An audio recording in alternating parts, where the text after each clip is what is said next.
आज का डिक्टेशन 90 शब्द प्रति मिनट स्टार्ट होगा 5 सेकंड बाद। स्टार्ट।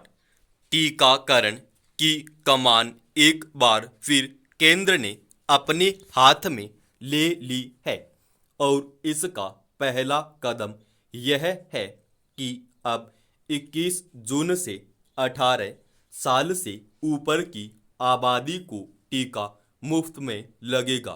टीके केंद्र ही खरीदेगा और राज्यों को देगा। इन दोनों फैसलों को कोई भी ठीक ही कहेगा, लेकिन ये फैसले देर से हुए। यही फैसले पहले हो जाते तो टीकाकरण की उपलब्धियां अब तक दिखने लगती।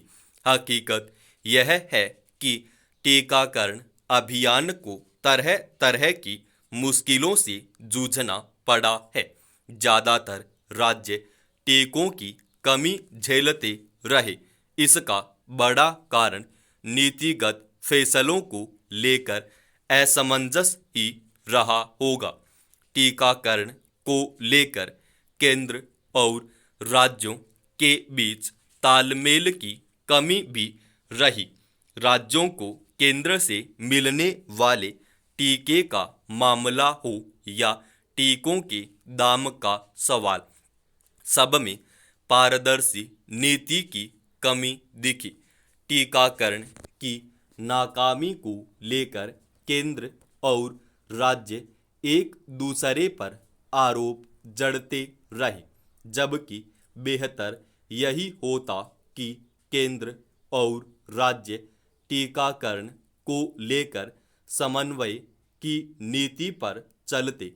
टीकों का संकट शुरू से ही है, फिर समय समय पर इसका दायरा भी बढ़ाया जाता रहा। इससे हुआ यह कि टीका लगवाने वालों की तादाद बढ़ती गई, पर उसके हिसाब से टीके नहीं मिल पाए। इससे कई राज्यों में टीके लगाने का काम ठंडा पड़ गया। राज्य टीकों की मांग करते रहे। दूसरी ओर केंद्र सरकार दावा करती रही कि किस राज्य को उसने कितने टीके दिए। समस्या यह भी रही है कि सिर्फ दो ही टीका कंपनियों सीरम इंस्टीट्यूट ऑफ इंडिया और भारत बायोटेक से ही टीके मिल पा रहे हैं। उत्पादन सीमित है। इन कंपनियों के पास पहले ही से दूसरे देशों के भी ऑर्डर थे। ऐसे में भारत की जरूरत को पूरा कर पाना इनके लिए आसान नहीं था। हालांकि इस बीच कंपनियों की उत्पादन क्षमता बढ़ाई गई है। इसके लिए केंद्र ने अच्छा खासा पैसा दिया है। रूस से भी स्पुतनिक टीके का आयात हो रहा है। देर से ही सही, अब और कंपनियों को भी टीके बनाने में लगाया गया है। देश में टीकों की कितनी ज़रूरत पड़ेगी और उसके हिसाब से कंपनियां कितना उत्पादन कर पाएंगी, इसका आकलन कर पाने में शुरुआती स्तर पर दरअसल सरकार नाकाम रही। इसी का नतीजा रहा कि टीकाकरण में हम लक्ष्य से काफ़ी पिछड़ते चले गए। नई नीति में अब टीकों की खरीद राज्य नहीं करेंगे, लेकिन मुश्किल यह है कि कई राज्य पहले ही टीकों की खरीद का अनुबंध कर चुके हैं। टीकों के दाम को लेकर कंपनियां राज्यों से जिस तरह मोल भाव करती दिखीं, उसे उचित नहीं कहा जा सकता। यह सरासर मजबूरी का फायदा उठाने जैसा रहा। अगर चंद कंपनियां सरकारों को ही इस तरह नचाने लगें तो यह हैरान करने वाली बात है। इससे राज्यों को आर्थिक नुकसान हुआ।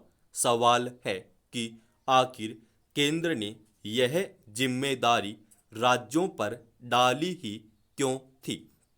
अभी भी तो केंद्र राज्यों के हिस्से का 25% टीका खरीद कर उन्हें देगा। देश में बने 25% टीके निजी अस्पताल खरीद रहे हैं, लेकिन निजी अस्पतालों की मनमानी किसी से छिपी नहीं है। इन पर लगाम लगाना जरूरी है। टीकों की बर्बादी की घटनाएं भी दुखद हैं। इन्हें रोकना होगा।